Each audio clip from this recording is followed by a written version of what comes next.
Assalamualaikum warahmatullahi wabarakatuh. Hari ini bertepatan dengan hari Senin tanggal 10 Januari. Kita memperingati Hari Sejuta Pohon Internasional. Terasa agak lucu, tapi sesungguhnya sangat amat penting. Karena kita tahu betapa saat ini kita menghadapi krisis lingkungan hidup yang antara lain disebabkan oleh penebangan pohon secara tidak semena-mena, umumnya untuk keperluan komersial dan lebih didorong oleh keserakahan umat manusia.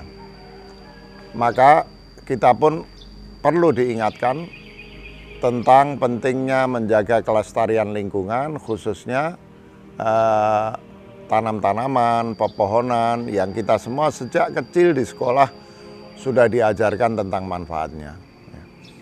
Yang kita lupa, sesungguhnya agama dalam hal ini di dalam Islam tasawuf mengajarkan bahwa pohon-pohon itu bukan saja wahana bagi terciptanya pemandangan yang indah, bahkan lebih dari sekadar bagian dari alam yang menjaga kelestariannya dari banjir, dari krisis air, dan berbagai kemungkinan krisis lain yang bisa terjadi.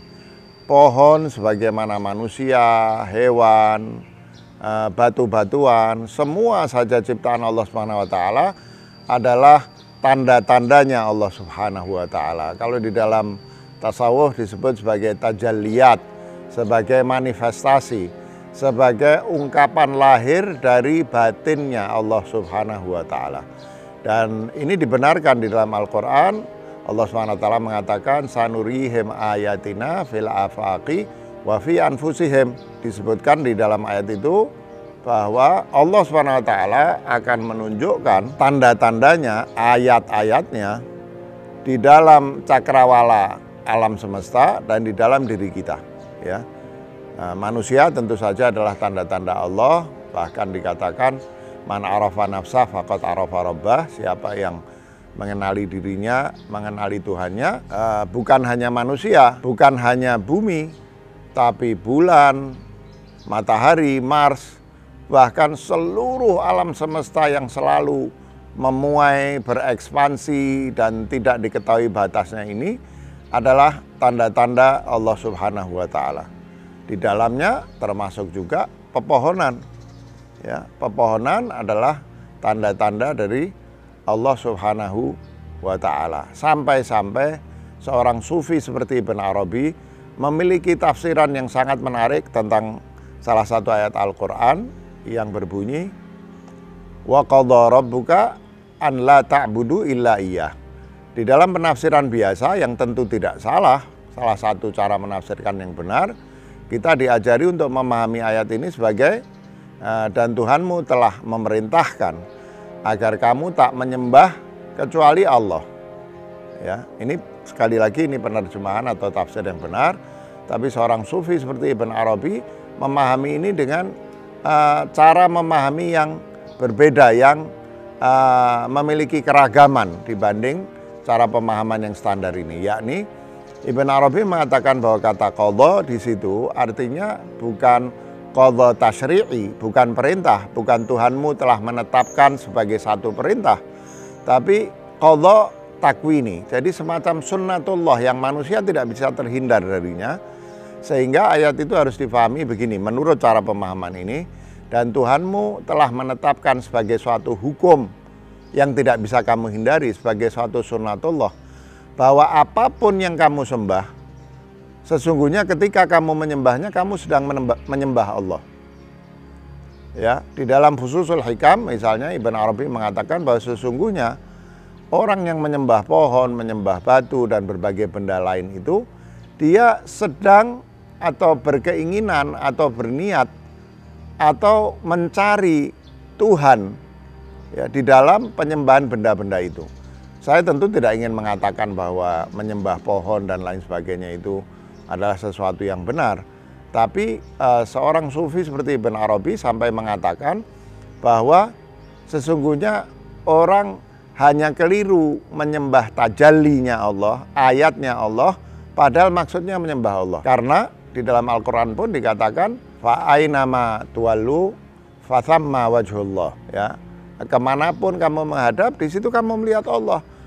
Persis seperti ayat yang saya kutip sebelumnya, bahwa Allah akan menunjukkan ayat-ayatnya pada afaq, cakrawala alam semesta, dan pada dirimu, ya. Nah, jadi hal ini sangat perlu difahami juga oleh kaum muslim, bahwa kita harus melihat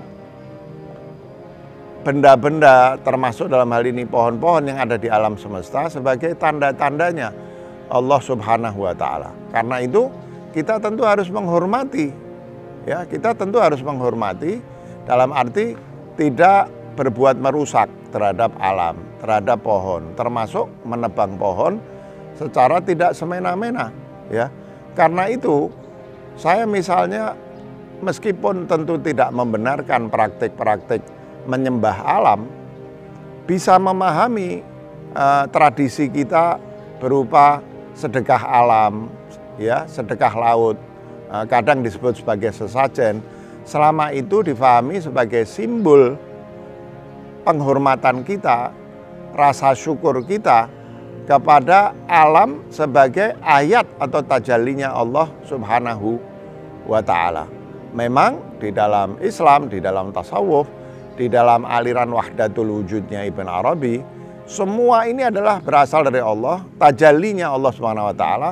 Kita manusia adalah tajalli Allah Subhanahu wa Ta'ala. Bagian alam selebihnya semua adalah tajalli Allah Subhanahu wa Ta'ala.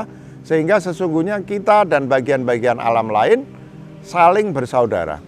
Dan sebagaimana harusnya sesama saudara, kita tentu harus saling merawat.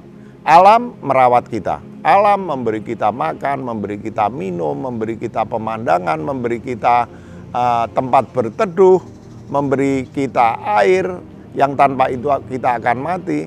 Ya, alam sudah merawat kita, giliran kita sebagai manusia untuk merawat alam. Demikianlah, mudah-mudahan peringatan Hari Sejuta Pohon Internasional ini mengingatkan kita bersama Hari Lingkungan Hidup dan lain sebagainya akan bukan hanya pentingnya melestarikan alam, tapi mengingatkan diri kita bahwa melestarikan alam, menghormati benda-benda yang ada di alam, sesungguhnya pada saat yang sama kita sedang menghormati Allah Subhanahu wa Ta'ala, sedang beribadah kepadanya, dan sedang menjalankan perintahnya agar kita mencari tanda-tandanya di seluruh cakrawala alam semesta ini. Terima kasih.